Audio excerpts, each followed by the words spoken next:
ছাত্র মৃত্যুর ঘটনায় পরিবারের পাশে দাঁড়ালেন বিধায়ক।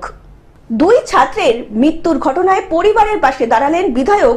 মালতীপুর বিধানসভা কেন্দ্রের শ্রীপুর ১ নম্বর অঞ্চলের বল্লভপুর ও চাঁদপুরের বাসিন্দা।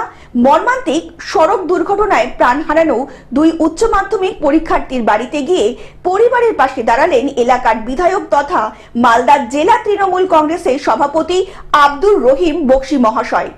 মৃত দুই পরীক্ষার্থী তন্ময় প্রামাণিক এবং মোহাম্মদ রেহানের পরিবারের সাথে দেখা করেন বিধায়ক পরিবারের সদস্যদের সান্ত্বনা দিয়ে জানান, এই অপূরণীয় ক্ষতিতে তিনি গভীরভাবে শোকাহত। দুর্ঘটনায় নিহত দুই তরুণের অকাল প্রয়াণে নেমে এসেছে শোকের ছায়া। পরিবারকে সাহায্য সহযোগিতা করে বিধায়ক পাশে থাকারও আশ্বাস দিয়েছেন।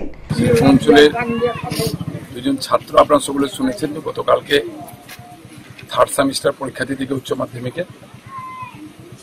টোটোর সাথে অ্যাক্সিডেন্ট হয়ে পিকআপ ভ্যানের সাথে অ্যাক্সিডেন্টে মারা গেছে।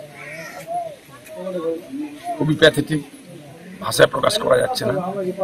দুজনই খেটে খাওয়া পরিবারের ছেলে, একটা করে মাত্র ছেলে ছিল দুই পরিবারে।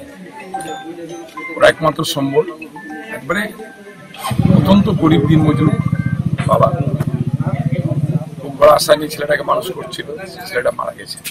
আমরা তার বাড়িতে এসেছিলাম, সকলেই ছিলাম। আমরা চেষ্টা করব সরকারিভাবে যত ধরনের আর্থিক সহযোগিতা তাকে করা যায়, ব্যক্তিগতভাবে আমি চেষ্টা করব, আর সরকারিভাবে সমস্ত ধরনের সহযোগিতা দিয়ে তার পরিবারটা যেন আবার ফিরে দাঁড়াতে পারে। মালদা থেকে অভিষেক দাসের রিপোর্ট, গ্লোব নিউজ।